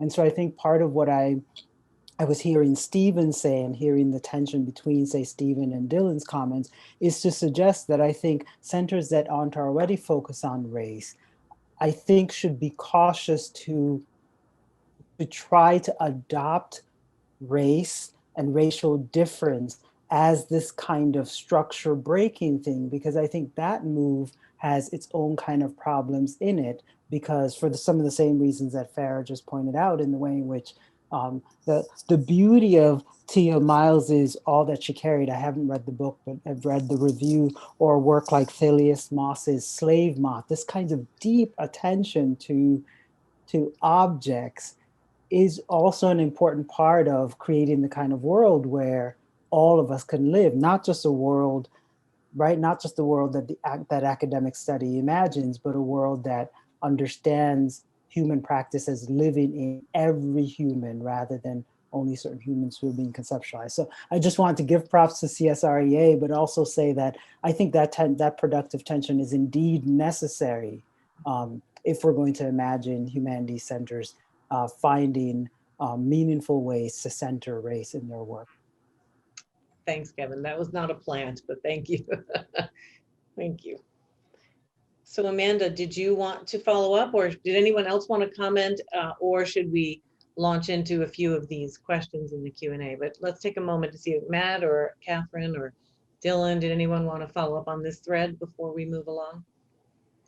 Can I just say two things, Tricia? I mean, one is, I think the question of whether or not these institutions is redeemable is one that is so valuable to raise, so that then we can own the impossibility of its resolution.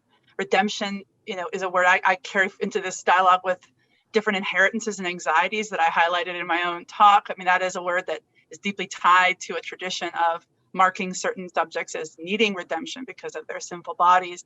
It then became subsequently, not coincidentally, a way of talking about repossession and being cleared of debt. And there, even in that speech act, I'm performing an anxiety that I was trained into thinking. Anxiety suffuses every academic humanist I have ever met. Am I doing enough? Who am I in relation to the good? I'm complicit with capital. I collapse back into my privacy and solipsism.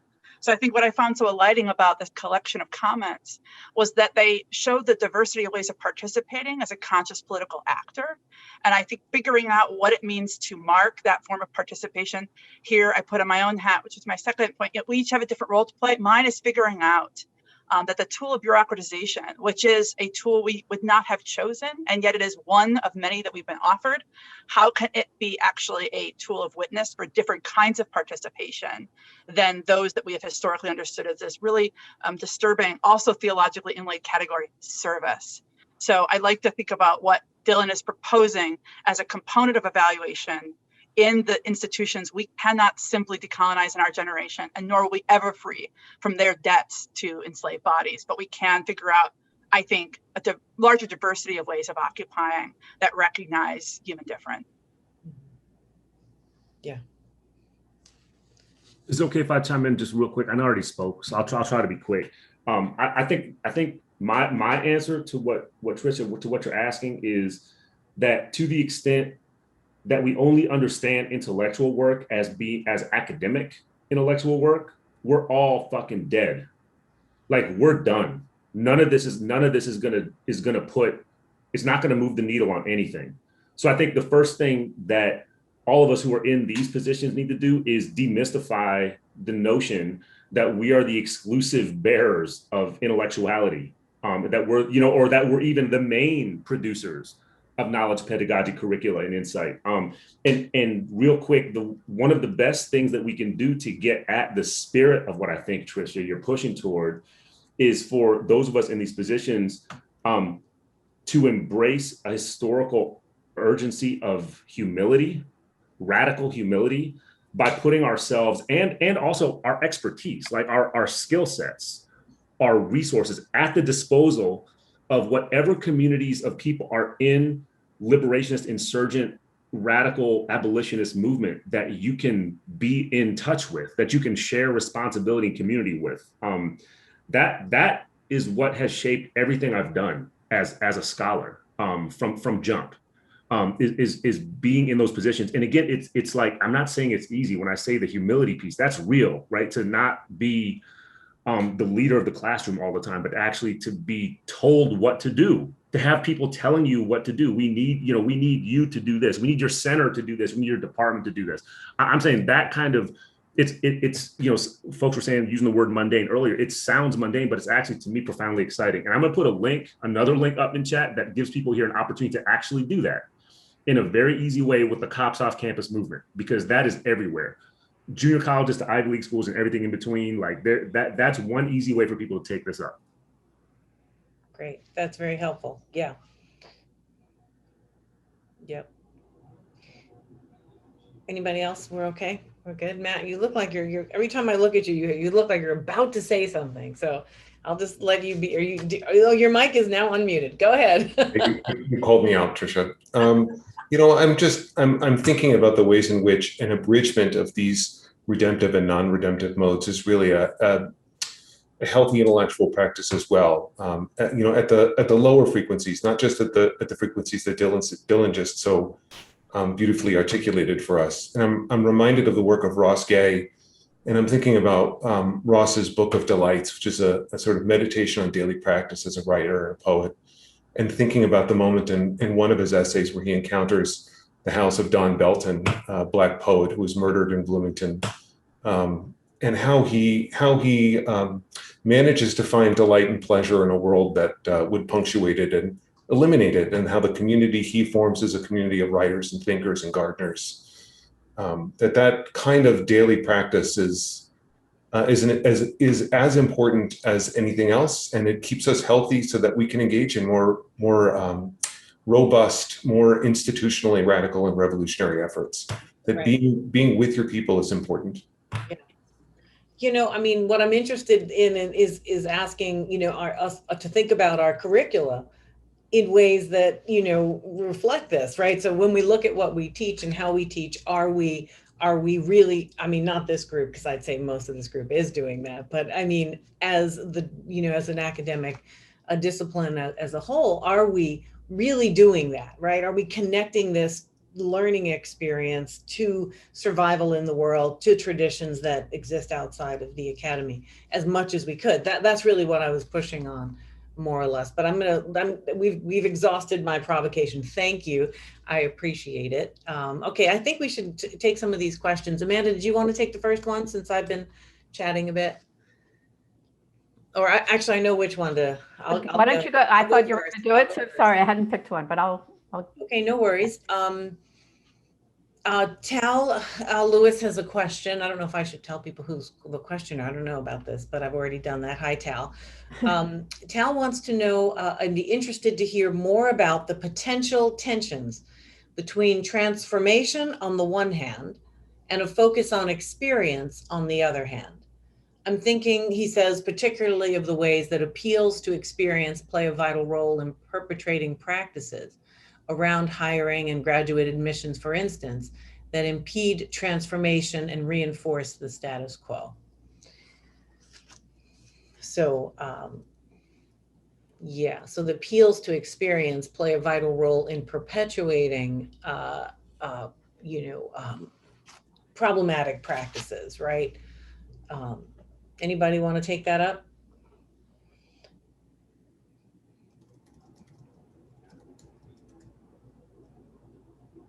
Right. I admit if Tal wanted to put in the chat more, because when I think about graduate admissions in the worlds I sit in, it's so often about whether or not they possess technical skills, and that's exactly the barrier of entry, is whether or not they've acquired the rights. And so maybe you're converting that to experience. And that is precisely, I'm raising the question of what is it to continue to ask for, but maybe I'm misreading the question. I don't know if Tricia, you have. Well, I think what he's really trying to get at is that, the experience of the expertise, which is really experience of faculty deciding what they think they already know from experience, who will do well, who should be admitted, whether or not they are going to survive the environment, right? That they're basing that not on sort of, analysis and historical study, but their own experience.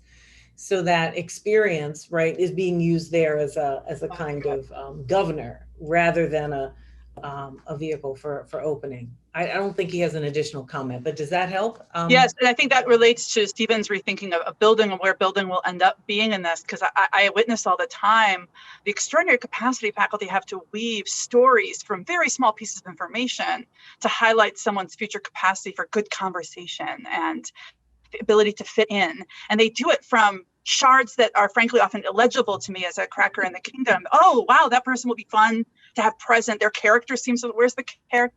So we're so good at filling in that gap for a certain persona. And it's now boring to say those persona often coordinate to a particular set of coordinates.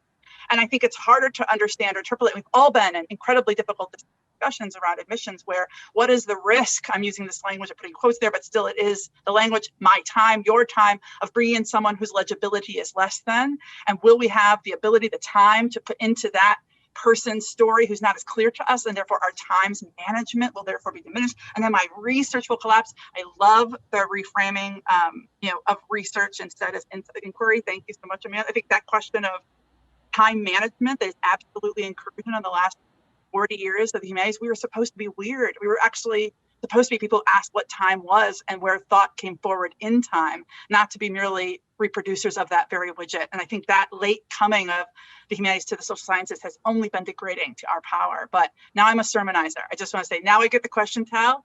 Yes, I do think we're going to be super bad at this. And I don't know what it would look like to create models for it, other than I'd rather have those stumbling dialogues than continue to what I experienced, which is to reproduce the same type of person as ideal for our version of transformation. Mm-hmm. Mm. I would add to that what I heard in Katie and was very energized by what Katie had to say is I also thought what would it mean to come up with metrics for, if metrics, I don't even like that word, but ways of including an understanding of what experience people bring to the table or, to say that, this person maybe doesn't look legible to us, and that's a good thing, right? That maybe if we're hiring someone and they don't come from the same set of schools that we always hire from, we're claiming that we want to be different. We're claiming that we want to have a different set of experiences around the table, or we want to become something else. Then maybe this person brings an experience that allows us to meet that challenge. That's what and that to me would be incredibly transformative if we were successful at doing it. Very nice. We should take a couple more questions. It's so close to 3 o'clock. I can't believe it. So why don't you go ahead, Amanda, if you see some that well, one question, I'm going to slightly adapt it to make it a little more general, but it's from a member in the audience who's associated with Hampshire College, but it raises the question about, different types of institutions. And I know we have been rightly focusing on ways to think beyond the walls of the institution, but I'm also just wondering whether any of you in your work, have given thought to how your various ideas, proposals, aspirations, would translate to other sites, and particularly, I'm just going to say less elite institutions, for the most part, non-R1 institutions. Because, it is the case that all the members of the group that Tricia's working with are, they're all private, right, Tricia? Mm-hmm. Yeah, so private elite. So anyway, I just sort of, I'm very, curious to know whether, in thinking about centering race in the humanities, whether that takes a different shape for you as a question, as we think about sort of different institutional locations and the institutional hierarchy of higher ed in this country. Mm.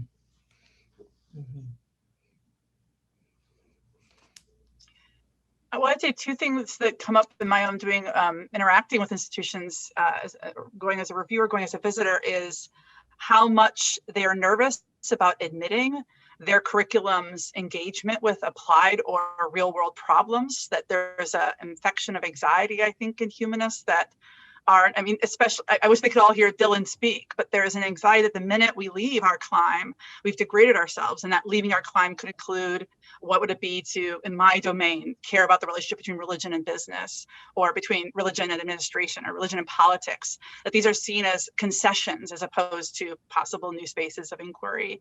And I think, I do think elite institutions contribute to the idea that knowledge has to be a certain purified point of referee, or it is somehow less than, and what would be the ways that signal leaders can talk about that. And I think secondly, and connected, to what extent are our courses about overt interest in the students in them, and not as trying to alter how they see things. I came to graduate school at UNC Chapel Hill in 2000, and not long after the 9/11 happened, we had a huge controversy over a book that was assigned on introducing Islam. And there was a way of reading that controversy that was like, oh, look at these fools in North Carolina who couldn't handle learning a little bit about Islam and their kind of Christocentrism. But they also felt, and they sent out all the doctoral students of religious studies to go to the boonies and speak to people about this work. And of course, what we find there is people deeply invested in wanting to talk about the comparison between Christianity and Islam, but in ways that were not totally attuned to the kind of textual specificity that a lot of scholarship produces on those questions. And that when you enter into those real world debates about difference, they don't always end up in a footnoted place. That again, elite institutions contribute to making us think is our number one value, that that the Quran is not one text but four, that that all collapses when you're having real discussions about the stake of difference between a Muslim view of the world and a Christian, ever diverse, even in those rooms being debated. So I do think all of these elite institutions contribute to making a shame cycle of what it means to literally enter the world and be forthright about the problem of thinking together. Yeah. I'll try to be very quick too, because I know we're approaching time. But I appreciate Jennifer Hamilton's question there in the Q&A. And I feel like I have a certain intimacy with the tensions raising the question, being somebody who's at a place that is nominally an R1 because it's a University of California campus, but which has the profile, especially the undergraduate student profile of a working class state college. Hispanic, so-called Hispanic serving institution profile, significant. I think potentially majority of our undergrad students are first in their families to, get a college degree, et cetera, et cetera.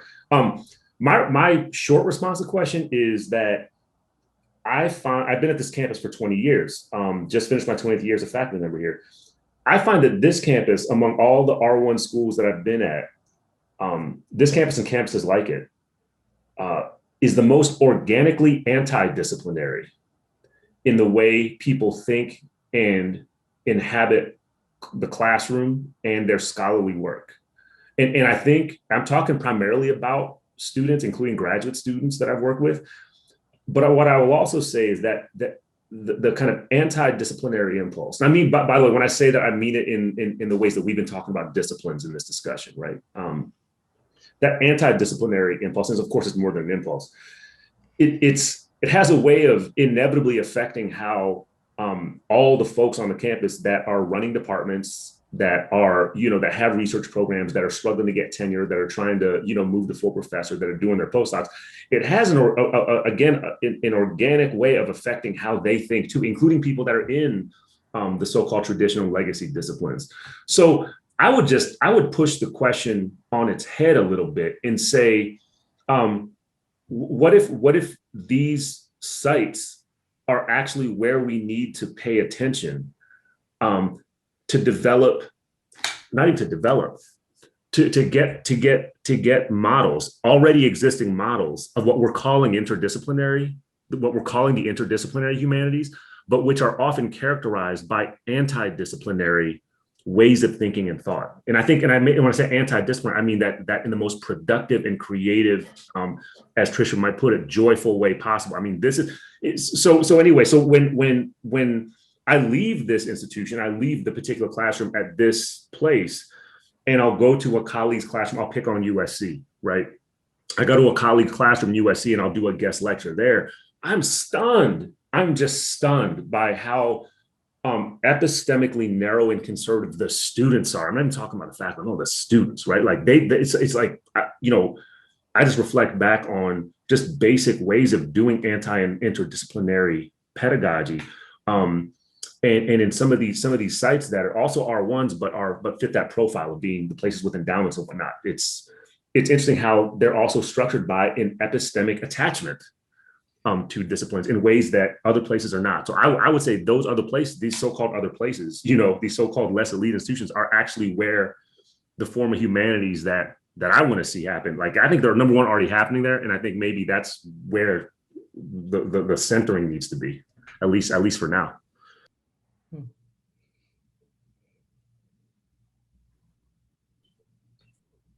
Did Farah want to say something? I wasn't sure if she was muted and she wanted to know. That just to add very quickly is that I often find when and where I engage people who come from these quote unquote non-elite institutions that, just as Dylan suggests, those conversations are in many ways more robust and more interesting precisely because they're unbounded by institutional convention. And I'm also thinking even here at Brown, we have a first readings program where we all take up a common text and talk about it together. But the very best first readings conversations I've had have been the ones that I've led with staff and not with students. And that in those moments where, our notion of an elite institution gets scrambled and when you're dealing with people who are working class, working at Brown, we even right in front of us, we can meet people without leaving our institutions who come from a very different place and whose engagement with the work that we think is elitist is every bit as sincere and every bit as intellectually robust. For sure. Well, we have barely 1 minute. So this looks like maybe we'll just do a very quick 2-second answer to this last question. And I think it's a great ending question for us to think about. Rachel Osborne's asking us, what can students do to push back against the traditional or more colonized humanities curriculum? Is there a role for them to play in changing the curriculum in the academy? I mean, obviously, let's just forestall the protest. I'm going to assume that's an obvious answer. But I mean, I think there's a lot of other possible answers there that I want to encourage us to think through. Of course, you can start with protest, but I'm just marking it since it's clearly going to be there. So why don't we just start with you, Kathryn, and just get a quick answer to this, because it is about imagining some futures, as Farah reminded. So Kathryn.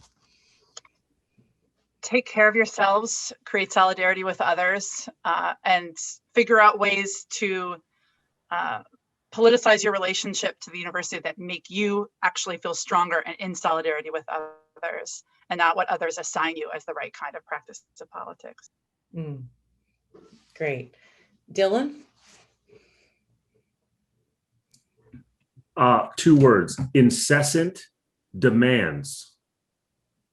Unrelenting, sorry, 3 words: unrelenting. Incessant, unrelenting demands. That's my answer.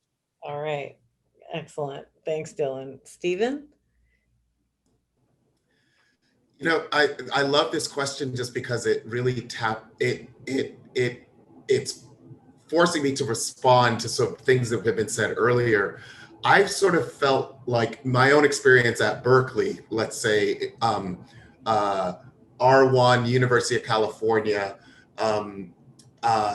is that students are sort of voting with their feet. That is to say, we have, you know, in my department, the English department, we've been trying to kind of reimagine the major, and we've found that like a lot of students of color find the English major very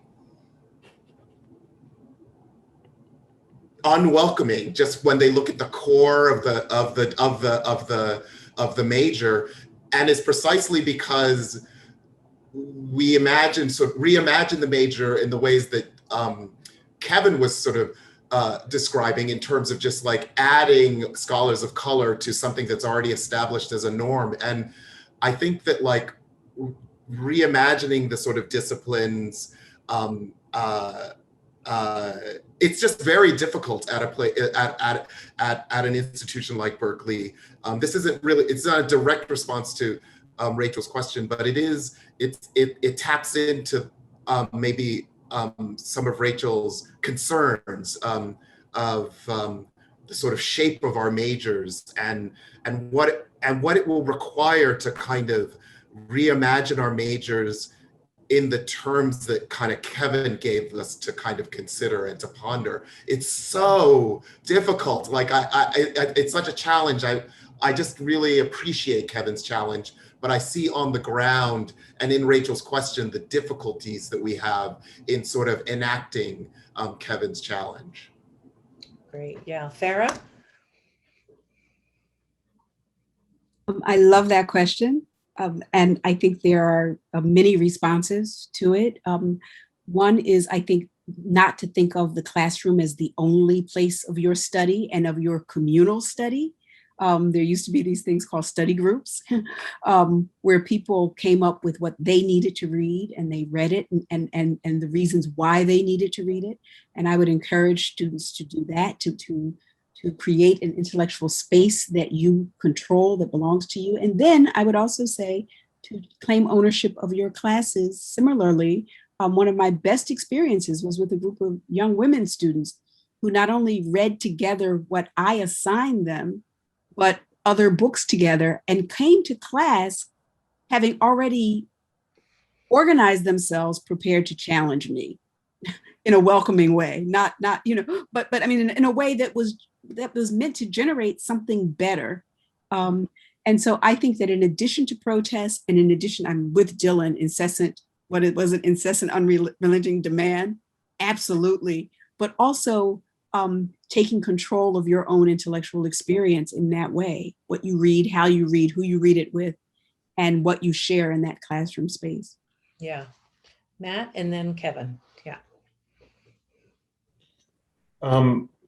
Since we're composing a list, because I'm feeling that this is a list, I would just add to this like some real imaginative and even radical goal setting. That, you know, if you're gonna try to transform the institution, you need to know where you're going, And if the idea is to take a place like Brown or a place like Yale or a place like Princeton or Columbia and to turn them into something that's not a PWI, that you need to know what that looks like, and you need to have goals about how to get there. So in addition to being hardworking and determined to make change, you have to know what you're trying to do and where you're trying to go. That requires imagination and ambition. Yeah, excellent. And Kevin? Very quickly, I would take Dylan's word, an idea of humility earlier, and not just for students, but for any of us, especially at elite institutions, what it means for us to always be incessantly critical about the ways in which we adopt and take on some of the institutionality that we are also critiquing. So what does it mean? Yeah, what does it mean that we are surrounded by these privileges and we take them for granted in how we think and study? And what are the small ways in which each of us can ask ourselves, okay, how can I try to push back against that in my own practice, being here in a way that both works for me, but that also enacts a different kind of ethicality? Yeah, very helpful. Well, thank you, Rachel, for that fantastic question to end our conversation. Thanks, everyone, for coming. Amanda, I'll let you close us down briefly and send us off. You're muted. Sorry about that. Just want to say thanks to everyone on the panel, our discussants, our wonderful audience with their really probing questions. And I feel that we've just only begun a really challenging and important conversation, but I learned so much from all of the panelists and discussants, and I'm just grateful. And I guess my one little quick answer to Rachel is, yeah, seek out allies among campus leaders who can also help you actualize some of the things that you're envisioning. All right. Well, we have a great plan. Thank you, everyone. I know we went over by 5 minutes, but I think it was worth it. And we much appreciate it. And thank you, everyone, for coming. Take good care now. Bye, everybody. Enjoy the summer. Thank you all. See you in person soon, right? I hope so. See you in That's person great. soon. All right. Thanks, everyone.